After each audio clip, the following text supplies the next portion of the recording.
श्रद्धा murder case की जांच कर रही दिल्ली पुलिस को अब तक 18 हड्डियां मिल चुकी हैं, जिसके बारे में यह अंदेशा है कि ये श्रद्धा की ही हड्डियां हो सकती हैं। दिल्ली पुलिस ने अभी तक चेहरे के जबड़े के हिस्से समेत 18 हड्डियां बरामद की हैं।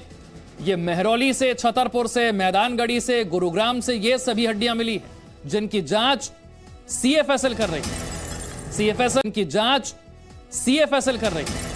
सीएफएसएल के जरिए यह पता लगाने की कोशिश की जा रही है कि जो हड्डियां मिली हैं, जो शव के टुकड़े मिले हैं, वो श्रद्धा के हैं या नहीं हैं। 18 हड्डियां अब तक मिल चुकी हैं, अलग अलग जगह से ये 18 हड्डियां बरामद की हैं। आप सोचिए कि कितना शातिर आरोपी है आफ्ताब। उसने अलग अलग जगह पर शव के टुकड़ों को फेंका, हड्डियों को फेंका, ताकि पुलिस उन तक पहुंच ना सके और आफ्ताब पर कोई शक न जाए।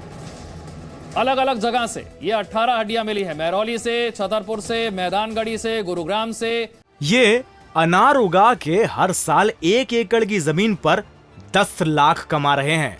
उनसे सीखना है तो फ्रीडम ऐप को अभी डाउनलोड कीजिए। अब सीएफएसएल इन हड्डियों की जांच कर रही है।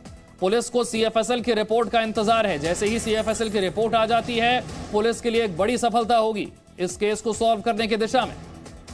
आफ्ताब ने पुलिस के सामने और कोर्ट में दोनों जगह इस बात को कबूल कर लिया है कि श्रद्धा का मर्डर उसी ने किया, लेकिन ऐसा कोई पुख्ता सबूत पुलिस के पास नहीं।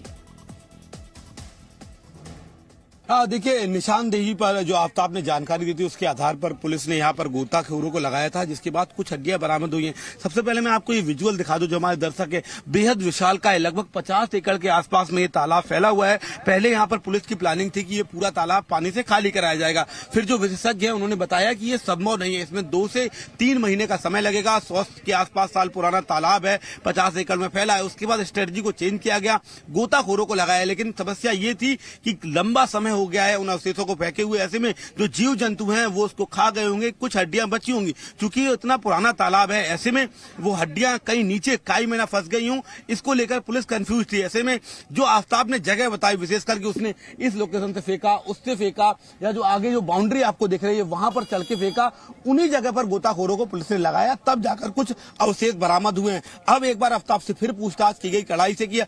आफ्ताब लगातार, आज उसने कोर्ट में भी ये बोला, जब उसकी पेशी की गई थी, कि वो नया था इस इलाके के लिए। जब उसने जिन चीजों का अपराध किया वो उनको उसके दिमाग से स्किप हो गई है, वो लगातार घूमता नहीं रहा है। यही एक वजह की बार बार बयान बदल रहे हैं। वो लगातार पुलिस को सहयोग कर रहा है। तो अभी भी उसका दावा है पुलिस से कि उसको एग्जैक्ट जगह याद नहीं है कि उसने हड्डियां कहां पर फेंकी थी, क्योंकि ये इलाका इतना बड़ा है। आप समझिए, उस तरफ जंगल से जाकर अगर आप उस साइड फेंक देंगे या उस बाउंड्री से फेंक देंगे, तो इतने बड़े तालाब में पुलिस को हड्डियां ढूंढना, अवशेष ढूंढना बहुत बड़ा टास्क हो जाएगा। फिर भी अब आगे एक बार फिर स्ट्रेटजी बनाई गई है। जो विशेषज्ञ होते हैं तालाब, नदियों में जो बॉडीज को खोजने के लिए, उनको लगाया जाएगा।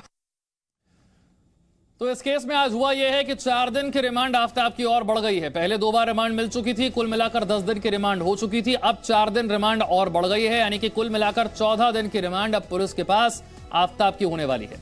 कोर्ट में उसकी पेशी हो चुकी है, कोर्ट में उसने अपना गुनाह को कबूल भी कर लिया है। हड्डियां बरामद हो रही हैं पुलिस को, लेकिन अब तक सीएफएसएल की रिपोर्ट का इंतजार है, जिससे कि पुष्टि हो पाए कि हड्डियां किसकी हैं।